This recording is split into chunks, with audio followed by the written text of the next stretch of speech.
Those people who were shipped to various parts of the United States from Texas and Florida and other places. They were put on a bus. They signed papers. They didn't know what they meant. They didn't know where they were going. They didn't know why they were going to that spot. Then they ended up in places like Martha's Vineyard. Well, people think, oh, that's funny, that's cute, they'll do okay. But whenever you put really rich people with people who are desperate, you're going to get slavery.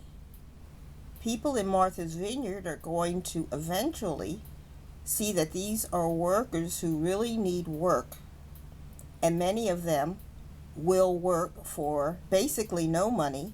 They just need survival. They need food, they need a place to stay.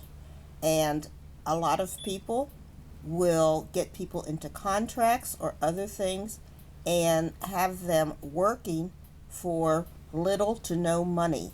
And they'll have them working for less than minimum wage, especially those who don't know how to find help, or who don't know anything about minimum wage, or who are afraid to fight for minimum wage because they're afraid they're going to be deported, or they're going to be found out. Maybe they have something bad in their background that they don't want the government to find out.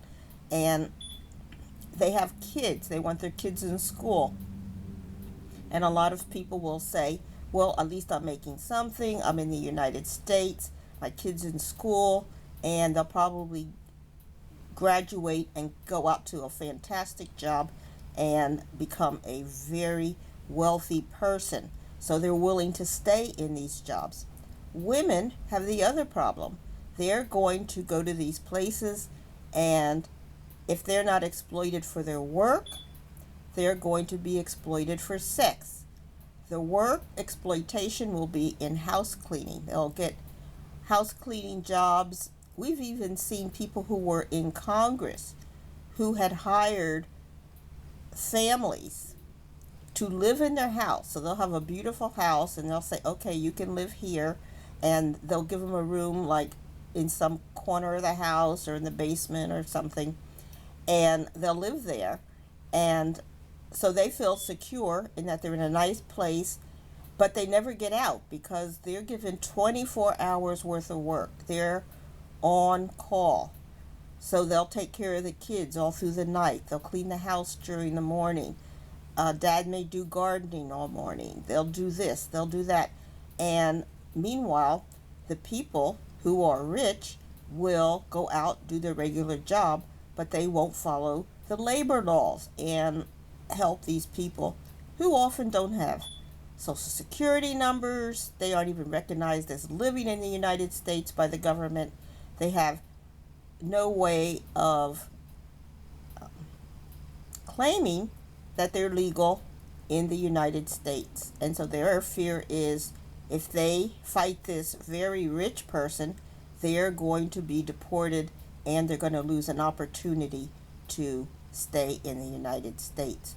So, and then, of course, we all know that women, and of course nowadays it's women and men, are used for sex. And so people who don't have a skill or who feel that they aren't valuable may also be coerced into sex. And that's as old as ever. And that is another way that people get into these jobs. And then people start taking naked pictures of them. They start putting their pictures on the internet and all kinds of things. And so they feel tarnished. They feel like they can't go out. We then have to think about the reasons why gender.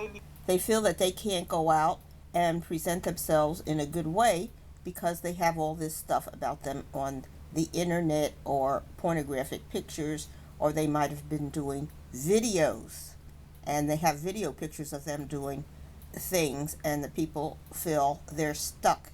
And that goes on to the kids too. Kids can get involved in all that too. I was going to say one more thing about types of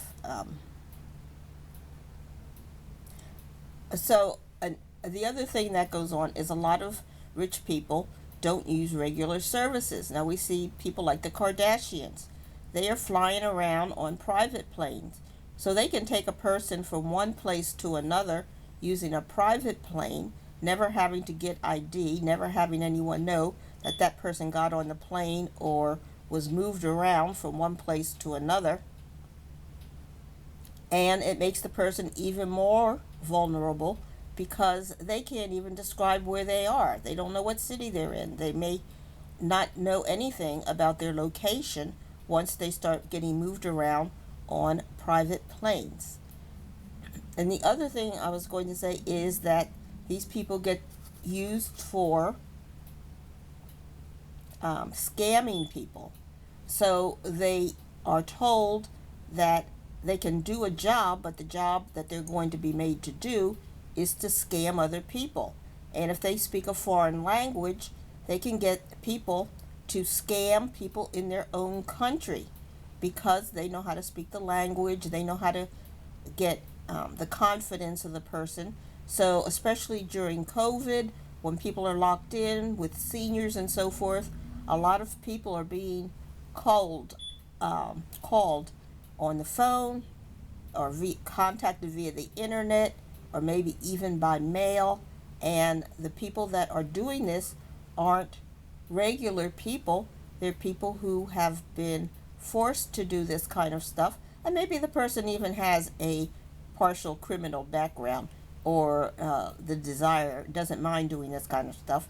But for whatever reason, they are also forced into getting scams started and to get a hold of people's information and wipe out their bank accounts or other things, or find their addresses so people can rob them or other things.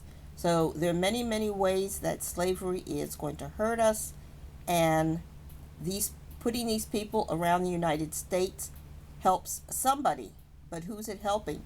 With DeSantos is not even above being maybe connected with a slavery group. Maybe that's why he's sending people to various places so that they can be sorted out through people he knows, maybe in Martha's Vineyard or in Washington, D.C., or any other city he picks. And the same with Texas. Texas was a big slave state.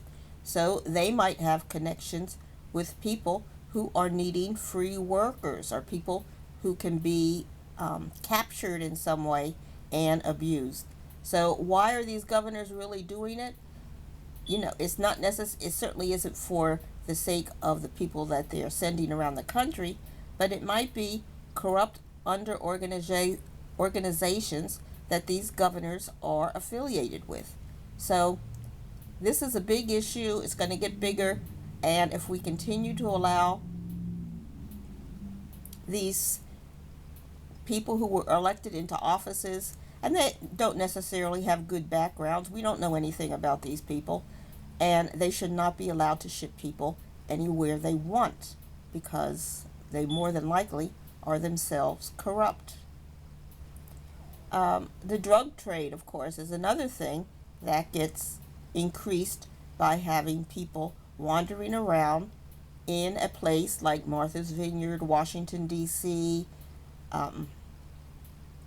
any place. It's a contact spot. So wherever you send these people, you can possibly contact them later and have them handling drugs for you and distributing drugs for you in the area that you send them. This is also a public health emergency. Now, these people who are being sent to various places have not been tested for TB, COVID, all kinds of health problems, and you can't just send people off to various neighborhoods and not have them have a medical foundation where they can be cleared to make sure they're not carrying diseases. And so our public health service definitely needs to be involved, and anyone sending anyone anywhere needs to have that person cleared medically, and it also helps the bus driver. The bus driver, any place they stop for food, any place they stop for a restroom break, all of those people that they contact may be exposed to transmissible diseases that have not been evaluated before these elected people shoved them on a bus and sent them who knows where without resources.